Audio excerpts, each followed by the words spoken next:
തിരുനെല്ലിക്കാട് പുതുതിന തിന്നാൻ കിളിയിറങ്ങി. കിളിയാട്ടും പെണ്ണേ തിരുകാവിൽ പോകാം, കിളിയാട്ടും പെണ്ണേ കണ്ണേ തിരുകാവിൽ പോകാം. കരിവളയും ചാന്തും വാങ്ങി തിരികെ ഞാൻ കുടിയിലാക്കാം.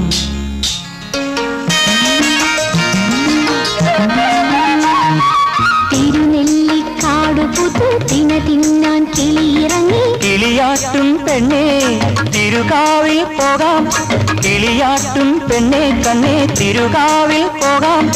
കരിവളയും ചാന്തും വാങ്ങി തിരികെ ഞാൻ കുടിയിലാക്കാം.